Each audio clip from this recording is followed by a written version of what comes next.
Tata just diesel variant காரில் coolant oil leakage ஆகுன்னு சொல்லி கஸ்டமர் நம்ம கேரேஜுக்கு எடுத்து வந்தாங்க. வண்டியை ஸ்டார்ட் பண்ணி செக் பண்ணி பார்த்தால இன்ஜின் பேக் சைடு இருந்து ஈஜிஆர் சைட்லேருந்து கூலண்ட் ஆயில் ஃபுல்லாக லீக்கேஜ் ஆயிருந்துச்சு. என்னன்னு செக் பண்ணி பார்த்தால ஈஜிஆரில் வர மெட்டல் ஹோஸும் லப்பர் ஹோஸும் துரு பிடிச்சி அதுலேருந்து டேமேஜ் ஆகி ஃபுல்லாக கூலண்ட் ஆயில் ஃபுல்லாக லீக்கேஜ் ஆயிருந்துச்சு. அதனால் நம்ம மெட்டல் ஹோஸும் அந்த அதில் வர லப்பர் ஹோஸும் சேஞ்ச் பண்ண போகிறோம்.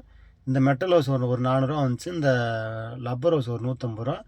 மொத்தம் பார்த்தீங்கன்னா ஸ்பேர் பார்ட்ஸே பார்த்தீங்கன்னா ஒரு 700 800 வந்துச்சு. அது ரெண்டையும் ஃபிட் பண்ணோம். ஏன்னா இது சரியான முறையில் கூலண்ட் ஆயில் சேஞ்ச் பண்ணாமல் இருந்தாங்கன்னா தண்ணியிலே ஒரு நாள் இந்த மாதிரி துரு பிடிச்சி வேகமாக போகிறதுக்கு அதிக ரீசன் இருக்குது. அதனால் பைப்பு ரெண்டுமே வந்து ஓய் வாங்கி ஃபிட் பண்ணாங்க. இது ஷிஃப்ட்டுக்கும் இதுக்கும் கம்பல்சரி வந்து மாறும். ஸோ அதனால் டாட்டா வாங்கி ஊற்றி செக் பண்ணி பார்த்துட்டு சாதாரண வாட்டர் ஊற்றி நல்லா ஓட செக் பண்ணி பார்த்துட்டு அதுக்கப்புறம் கூலண்ட் ஆயில் வந்து ஃபுல் பண்ணுறோம். ஃபுல் பண்ணிவிட்டு லீக்கு கன்ஃபார்ம் பண்ணக்கப்புறம் கூலண்ட் ஆயில் செக் பண்ணி பார்த்துட்டு வண்டியை ஸ்டார்ட் பண்ணி ஓட விட்டு பார்த்தா ஒரு போட்ட லீக்கேஜ் இல்லை. ஃபேன் ஓட செக் பண்ணி பார்த்தோம், கரெக்டாக டெம்பரேச்சர் ஏறி ஃபேன் ஓட விட்டு செக் பண்ணி பார்த்துட்டு ஒரு 10-15 கிலோமீட்டர் ஓட்டி பார்த்துட்டு கஸ்டமர்கிட்ட கொடுத்தோம்.